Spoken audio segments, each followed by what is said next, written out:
여러분, 우리나라 특히 우리 민족은 식사, 먹는 거에 굉장히 큰 의미를 두는 민족인 것 같습니다. 오죽하면 인사말에 식사하셨어요, 이렇게 인사를 하곤 하지요.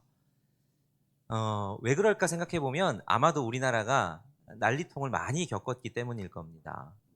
전쟁도 많이 겪었고 그때마다 가난하고 먹지 못하는 문제가 너무 컸기에 농경 문화인 것도 한몫했겠지만, 그러다 보니 식사, 먹는 거가 굉장히 중요한 우리 문화로 자리 잡아 있습니다. 요즘에 먹방이 굉장히 유행하죠. 그래서 해외에서도 우리나라의 그 유튜버들이 이제 먹방 하는 걸 그대로 그냥 먹방이라고 해외 사람들도 씁니다. 그럴 정도로 우리나라는 이 먹는 거에 대한 관심도가 지금도 굉장히 많이 있습니다. 어, 얼마 전에 넷플릭스라는 데서 이제 흑백 요리사라는 프로그램을 했습니다. 이게 굉장히 히트를 쳤거든요.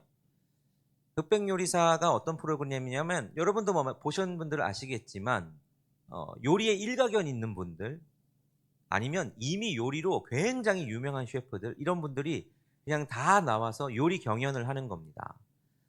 이걸 통해서 뭐 많은 사람들이 유명해지기도 했지만, 그 중에서도 특별히 백종원 씨와 함께 심사위원을 맡던 안성재 셰프라는 분이 굉장히 유명해졌습니다. 이분은 모수라는 미슐랭 투스타 레스토랑을 운영하시는 분이시거든요.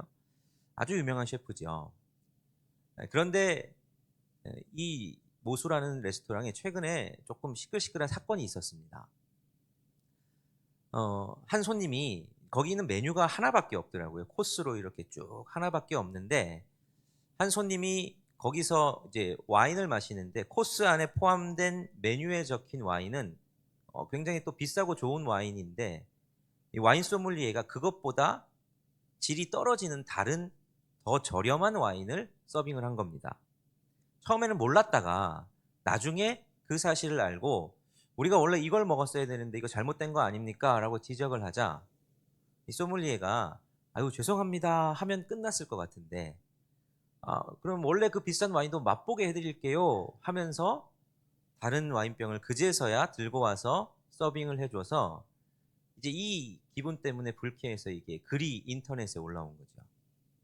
그래서 지금 뭐 여러 가지로 대응 때문에 시끄러웠는데, 제가 이렇게 보면서 눈이 갔던 건, 뭐 그런 사건들, 뭐 그건 어떻게 잘 수습하고 지나가실 것 같은데, 거기 식사 한 끼당 가격을 보고 깜짝 놀랐습니다. 1인당 42만 원에 가격을 내고 식사를 하는 곳이더라고요. 42만 원짜리 식사가 있는 줄 처음 알았습니다. 근데 더 놀라운 건, 거기에는 예약을 못해서 못 간다는 겁니다. 그걸 보고는 우리나라에 진짜 돈 많은 사람들이 많구나 하는 걸 알게 됐습니다. 뭐 42만 원짜리 식사하는 게 나쁜 건 아닙니다. 이렇게 그 미식이라는 문화도 있을 거고 그분들의 문화가 있을 겁니다. 그걸 폄하하려는 건 아닙니다. 근데 42만 원짜리 식사도 있구나 하는 걸 알게 되면서, 한편으로는 저기에 평생 못 가볼 사람들도 우리나라에 많이 있겠지라는 생각을 해보며, 이게 우리 세상의 단면을 보여주는구나 하는 생각을 하게 됐습니다. 자, 세상에는 여러 가지 종류들의 식사가 있습니다. 우리가 먹을 게 중요해서 우리는 가족을 표현하는 말도 다른 말로 식구라고 표현을 하기도 하죠. 이 식구라는 말이 음식이 들어가는 구멍을 맞대고 함께 음식을 먹는 사람들이잖아요. 그러니까 가족을 식구라고 표현할 정도로 우리는 먹는 거를 중요시하게 하고, 그 식탁의 자리가 굉장히 중요한데, 사실 이 세상의 식탁의 자리는 굉장히 많이 벽이 쳐져 있고 나누어져 있구나. 그래서 나와 함께 식사를 할 수 있는 자격이 있고 없고를 따지는 게 이 세상의 문화다라는 것을 한번 실감을 하게 됐습니다. 이게 단순히 식사의 자리에서 끝나지 않죠. 우리는 그렇게 나와 함께 할 수 있는 소위 급이 맞는 그런 사람들이 있다라고 생각하며 살아가는 세상을 우리도 발딛고 살아갑니다. 자, 그렇다면 교회는 어떨까? 교회는 어떤 문화 속에서 있을까 생각해 보면 혹시나 교회 안에서도 그런 생각들을 하고 있지는 않을까 하는 생각을 해보게 된 거죠. 자, 우리 일산 영문교회가 39주년을 맞이했습니다. 그런데 우리 교회는 어떨까 생각해 보면 우리는 점심 예찬을 주일마다 같이 하지요. 점심 예찬을 하면서 저는 참 그 시간이 좋습니다. 이렇게 다들 정말 즐거워하면서 식탁 교제를 나누시거든요. 애찬 준비하시는 분들이 너무 감사하지요. 애찬 준비하시는 분들은 조가 저희가 나눠져 있거든요. 토요일 날 미리 와서 막 준비를 하십니다. 그리고 주일에 땀 뻘뻘 흘려가며 준비를 하시지요. 결코 쉬운 게 아닙니다, 여러분. 그런데도 불구하고 저희가 그걸 고집하면서 할 수 있는 건 거기서 누리는 기쁨이 너무 크기 때문입니다. 이분들의 수고와 헌신 때문에 우리가 한 상에 둘러서 먹고 마시는 정말 그 아름다운 애찬을 누릴 수 있죠. 그런데 우리 모든 이 땅의 교회들에서 다 그럴까? 그렇게 아름다운 모습들만 있을까 생각해 보면 교회도 어느 순간 세상의 가치관이 들어와서 식탁에 벽이 세워지고 그 식탁에 벽이 세워진 문화가 교회 안에도 있진 않는가? 교회뿐만 아니라 우리의 가정에도 우리의 삶의 여러 바운더리에서 우리는 세상의 식탁의 모습으로 살아가고 있지는 않은가 하는 생각을 해보는 겁니다. 난 너랑 안 맞아. 나는 저 사람이 싫어. 이러면서 함께 둘러서 먹고 마시는 것보다 자격과 나의 맞고 안 맞음, 경제적인 차이 이런 것들 때문에 계속 나누어지는 식탁의 모습들이 우리에게는 있지 않을까 하는 그런 고민을 해보게 되는 겁니다. 자, 언제부터 그러면 우리의 식탁이 이런 모습들이 됐을까? 사실 원래 그러진 않았습니다. 하나님께서 처음 우리를 창조하실 때 하나님이 제일 먼저 뭘 해주셨을까? 가만히 생각해 보면 이런 생각을 해볼 수 있습니다. 하나님이 우리를 창조하시고 제일 먼저 해주신 건 우리에게 식탁을 차려주신 거다. 창세기 1장 29절은 이렇게 말씀을 하십니다. 우리 한 목소리로 같이 읽어보겠습니다. 자, 시작. 하나님이 이르시되 내가 온 지면에 씨 맺는 모든 채소와 씨 가진 열매 맺는 모든 나무를 너희에게 주노니 너희의 먹을 거리가 되리라. 자, 여러분, 에덴 동산은 하나님께서 우리에게 아름답고도 풍성한 하나님 나라의 식탁을 차려주신 장소다. 이렇게도 해석할 수 있습니다. 에덴 동산에 있는 모든 열매 맺는 거, 씨 맺는 거 하나님께서 다 우리에게 먹을 거리로 주셨다라고 성경이 이야기하고 계십니다. 우리에게 한 상 거하게 차려주신 거예요.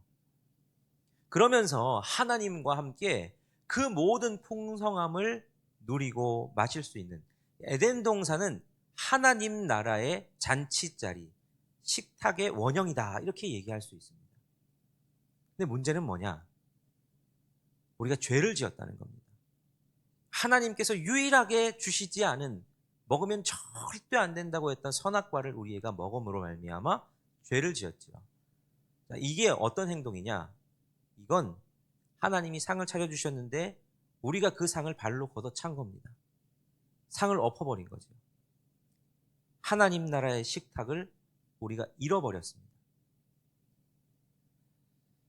그게 바로 우리에게 일어난 현실인데 오늘 우리가 읽은 고린도전서, 고린도 교회가 앓고 있는 문제는 그 죄로 말미암아 깨어진 식탁의 모습을 잘 보여줍니다. 오늘 본문 우리가 읽은 20절, 21절 말씀을 우리 한 목소리로 같이 읽어보겠습니다. 시작.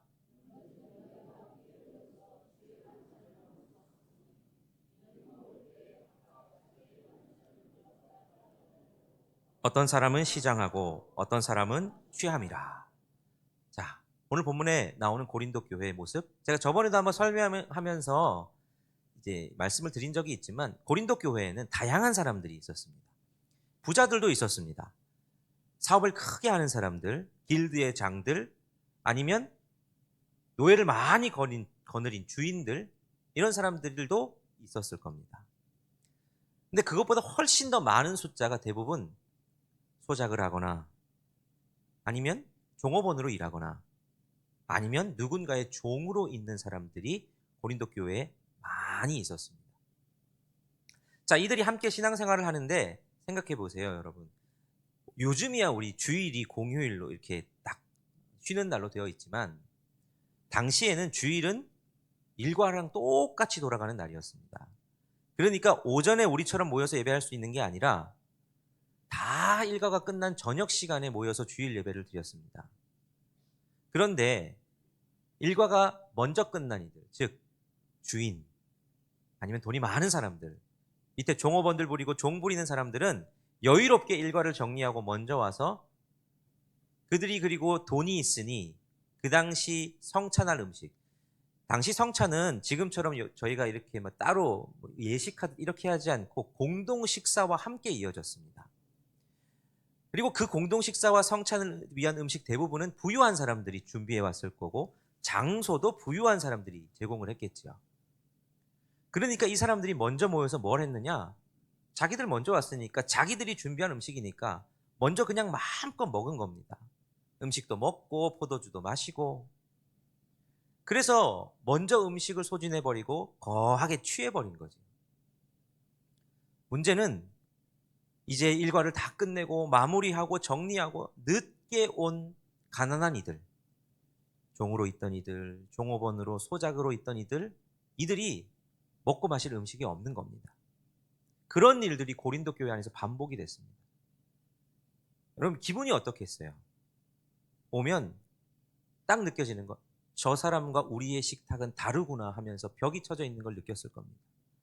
돈이 많은 사람들, 부유한 사람들은 마음껏 자기들이 준비해서 왔으니까 당당하게 먹고 마시고, 가난한 이들은 왔는데 자기들이 준비한 음식도 아느니 뭐라고 말은 못하지만 배도 고프고, 그러면서 본문의 표현 그대로 보면 부끄러워했을 겁니다. 이걸 보고 바울이 굉장히 뭐라고 합니다.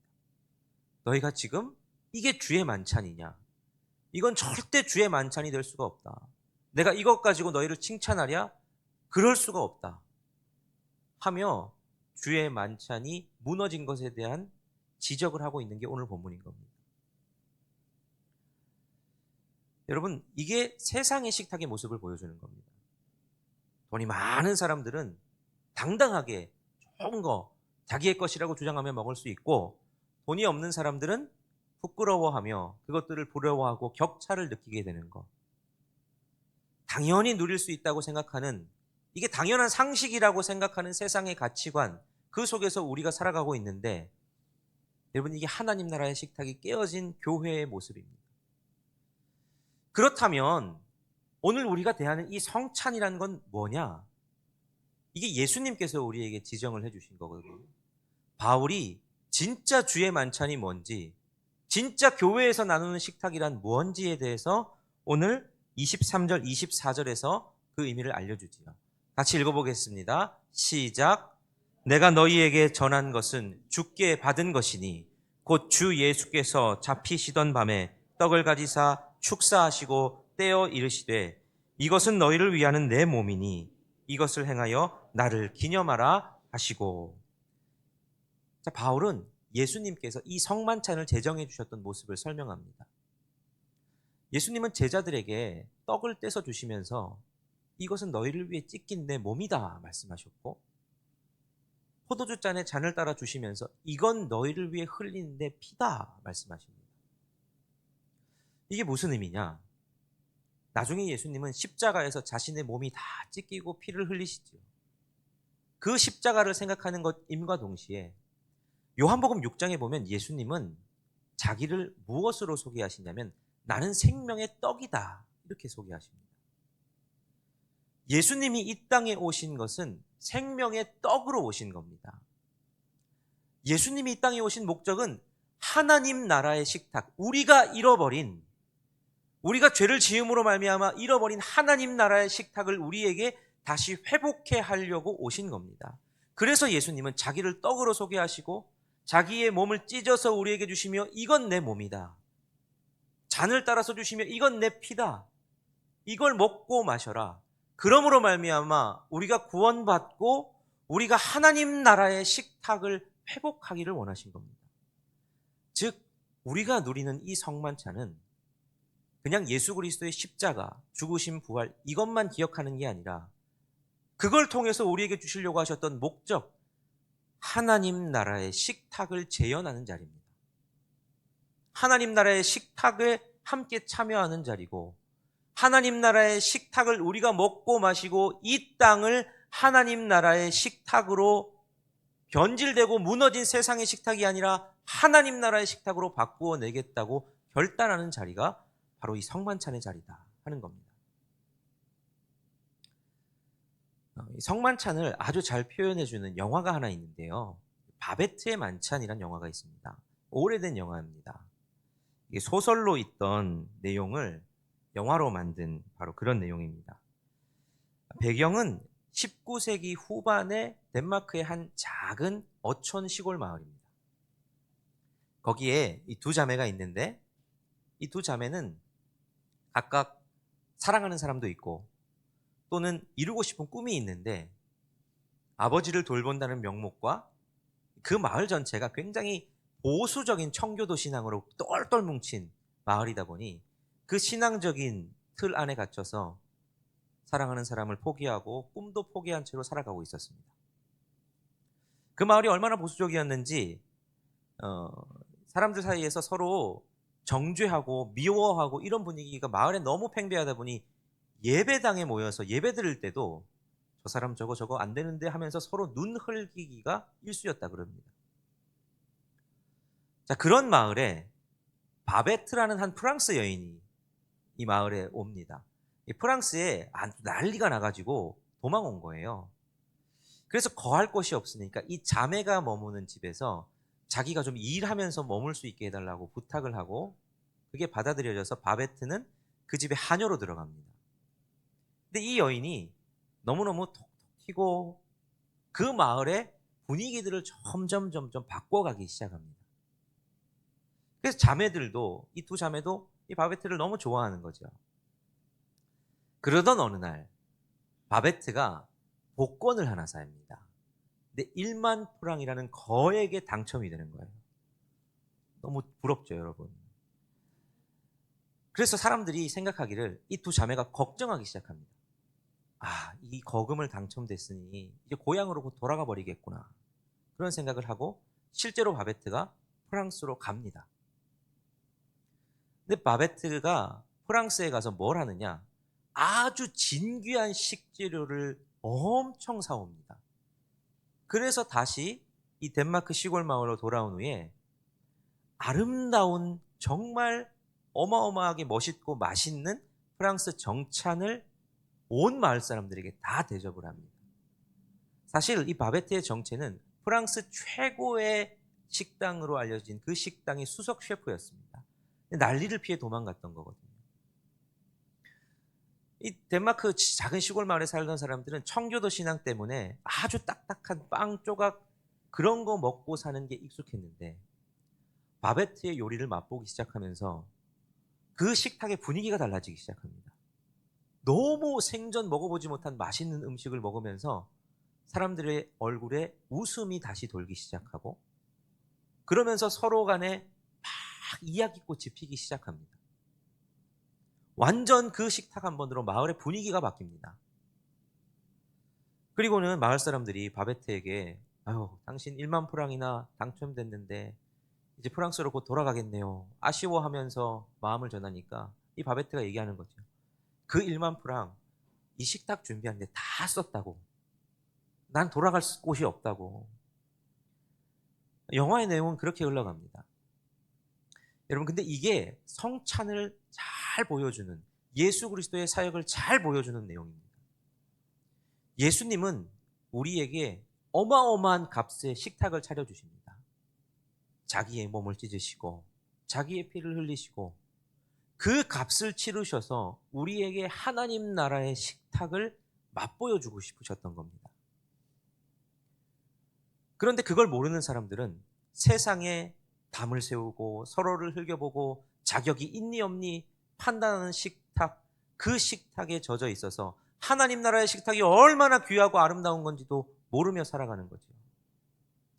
오늘 하나님께서 고린도 교회와 그리고 우리에게 주시는 말씀은, 그리고 이 성만찬으로 인도하시며 우리에게 주시는 건, 나는 너희가 하나님 나라의 식탁을 맛보는 사람 되면 좋겠다. 그리고 그 하나님 나라의 식탁을 세상에도 맛보여 줄 수 있는 사람 되면 좋겠다. 그걸 오늘 우리에게 말씀하시는 겁니다. 이제 우리가 성만찬으로 나아갈 겁니다. 여러분, 이 성만찬에 참여하실 때에 예수 그리스도의 죽으심과 우리를 향하신 그 사랑을 기억하심과 동시에 이 식탁을 하나님 나라의 식탁으로 받으시면 좋겠습니다. 그리고 우리에게 사명이 있음을, 우리가 이 식탁의 의미를 세상에 전해야 함을, 서로 나누고 서로 분열하고 서로 갈등하고 자격을 따지고 내가 높아지려 하는 식탁이 아니라 하나님의 풍성함 가운데 서로가 하나 되는 식구가 되는 이 식탁에 참여하고 참여시키겠다 다짐하는 저와 여러분들이 되시기를 바랍니다.